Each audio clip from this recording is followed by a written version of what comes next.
जी हां पेंशन धारकों, आप सभी के लिए बहुत ही बड़ी खबरें निकलकर इस वक्त की सामने आ चुकी है।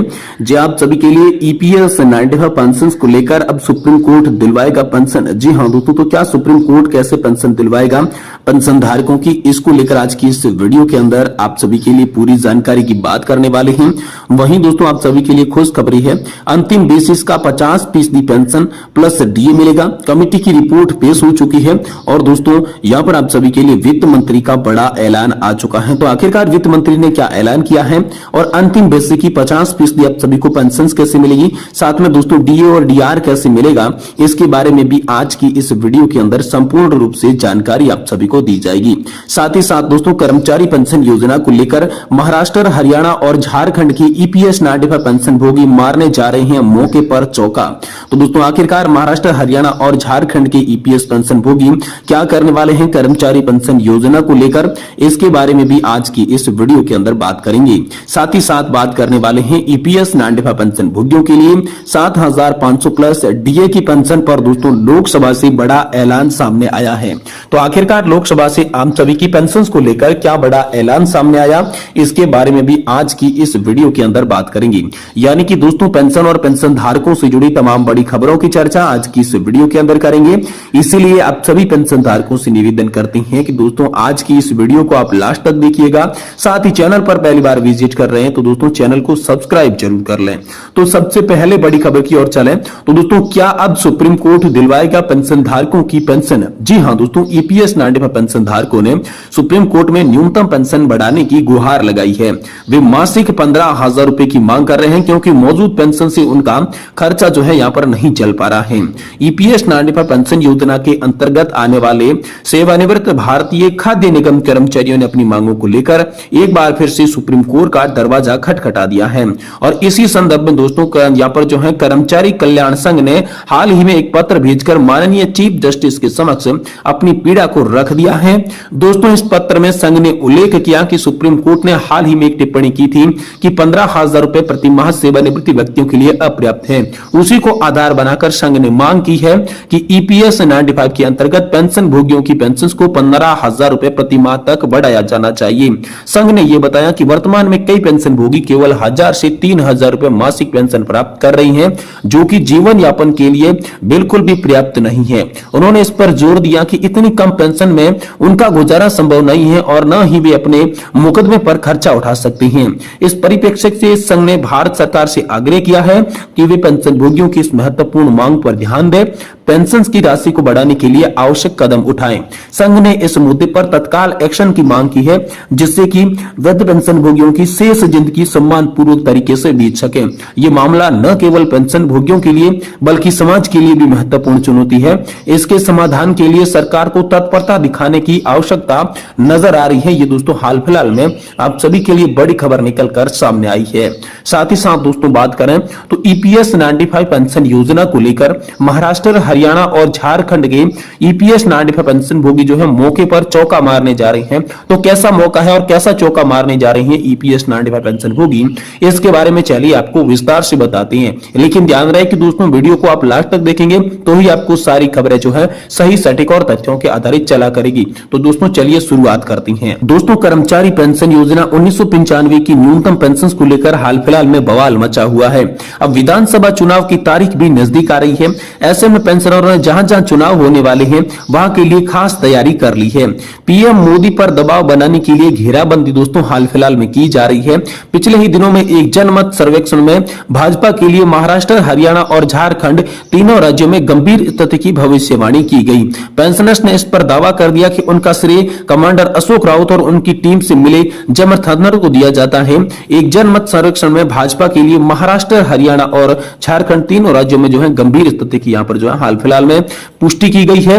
महाराष्ट्र के लगभग हर पार्टी के नेता ने अपनी जनसभाओं और रैलियों में हमारे मुद्दे को उठाया जा रहा है। सुप्रिया सुले जी हमारे समर्थन में मुखर हैं। वे बुजुर्ग का आशीर्वाद मांग रही है। ईपीएस 95 पेंशन और वरिष्ठ नागरिकों की दयनीय स्थिति पूरे महाराष्ट्र में गूंज रही है। एक पखवाड़े के भीतर इन राज्यों में चुनाव की घोषणा हो जाएगी। और दोस्तों पेंशन भोगी गौतम चक्रवर्ती ने कहा कि टीम मोदी कृपया दीवार पर लिखी इबादत पढ़ ले, दुनिया में कोई भी अप्रिय नहीं है, आप भी इस देश के इंद्र कुमार गुजराल, चंद्रशेखर, एच.डी. देवेगौड़ा, चंद्र सिंह जैसे लोगों ने चलाया है। भारतीय आपकी जगह राहुल गांधी को लाने में संकोच नहीं करेंगे। इस महीने के भीतर हमारी शिकायतों का समाधान कीजिए सर, ये गौतम चक्रवर्ती ने कहा। साथ ही सुप्रिया सुले जी इस वक्त सुर्खियों में नजर आ रही है। जी हां दोस्तों, पेंशन भोगी सनत रावल ने ईपीएस 95 पेंशन भोगी और वरिष्ठ नागरिकों की न्यूनतम पेंशन मुद्दे का उठाने के लिए सुप्रिया सुले जी का बहुत बहुत धन्यवाद किया और एनएससी का भी यहां पर धन्यवाद किया। तो क्या ईपीएस 95 पेंशन भोगी देश के लिए बोझ है? जी हां दोस्तों, पेंशनर्स रंजीत कुमार दत्ता का कहना है कि आरएसपी के सांसद एनके प्रेमचंद्रन ने इस मुद्दे को लंबे समय से लोकसभा में उठाया है और व्यक्तिगत रूप से नरेंद्र मोदी जी से मुलाकात की है, लेकिन कोई असर नहीं हुआ क्योंकि सरकार के मन बना लिया है कि वरिष्ठ नागरिक विशेष रूप से ईपीएस 95 पेंशन भोगी जो है वो देश के लिए बोझ है। इसलिए मोदी सरकार को अपने आसपास में मौजूद हथियारों के जरिए सभी ईपीएस 95 पेंशन धारकों को खत्म करने की कोशिश करना चाह रही है ताकि ये मुद्दा हमेशा के लिए खत्म हो जाए। ये सरकार सबसे असंवेदनशील है और वरिष्ठ नागरिकों के प्रति सहानुभूति नहीं रखती है।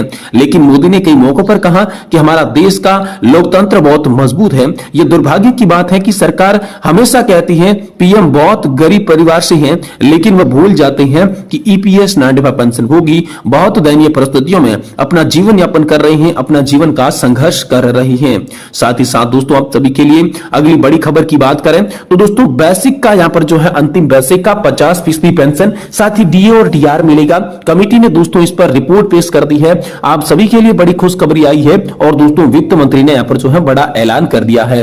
देखिए यहाँ पर जो है केंद्र सरकार ने नई पेंशन योजना में सुधार हेतु अंतिम विशेष रूप से यहाँ पर जो है अंतिम बेसिक का 50% पेंशन और डीए देने की घोषणा की। कर्मचारियों के लिए यह बड़ी खुशखबरी है। पुरानी पेंशन योजना की बहाली को लेकर लंबे समय से चल रहे संघर्ष में कर्मचारियों के लिए खुशखबरी आ रही है क्योंकि नेशनल पेंशन सिस्टम में अब उनको लाभ मिलने जा रहा है। दोस्तों 1 जनवरी 2004 के बाद भर्ती हुए केंद्र सरकार के कर्मचारियों को नई पेंशन योजना के तहत नाम मात्र की पेंशन मिलती रही है। कर्मचारी संगठनों ने लंबे समय से नई पेंशन योजना का विरोध किया और पुरानी पेंशन व्यवस्था की बहाली की मांग की।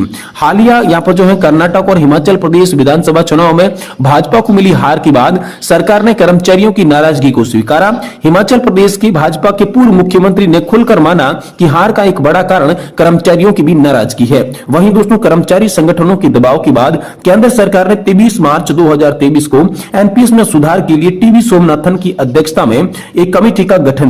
लगभग 1 साल बाद अब कमेटी की रिपोर्ट पेश करने में तैयारी दोस्तों पूरी कर ली है।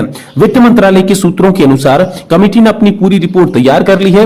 रिपोर्ट के आधार पर बजट की घोषणा पहले की जाने वाली थी, लेकिन दोस्तों यहाँ पर जो है कर्मचारी यूनियन और केंद्र सरकार के बीच बैठक का जो आयोजन किया है, जिसके बाद ही दोस्तों इसकी यहाँ पर जो चर्चा होने वाली है। तो दोस्तों मीटिंग के मुख्य मुद्दे क्या है? तो इस मीटिंग का मुख्य उद्देश्य है कि कमेटी की रिपोर्ट को कर्मचारी यूनियन के समक्ष प्रस्तुत किया जाए और उनमें संभावित जो सुधार है इसको लेकर चर्चा की जाए। साथ ही दोस्तों सूत्रों के हवाले से स्पष्ट हुआ है कि कमेटी की रिपोर्ट के अनुसार उनके अंतिम बेसिक का 50% पेंशन और महंगाई भत्ता मिलेगा।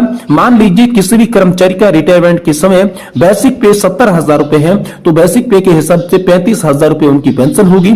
इसी के साथ महंगाई भत्ता भी आप सभी के लिए जोड़ा जाएगा। तो दोस्तों 50% पेंशन का आधिकारिक ऐलान को लेकर क्या बड़ी खबर है? तो केंद्र सरकार अभी भी पुरानी पेंशन योजना को बहाल करने के पक्ष में नहीं है, लेकिन नई पेंशन योजना में संशोधन करते हुए अंतिम बेसिक वेतन का 50% पेंशन देने का निर्णय लिया है।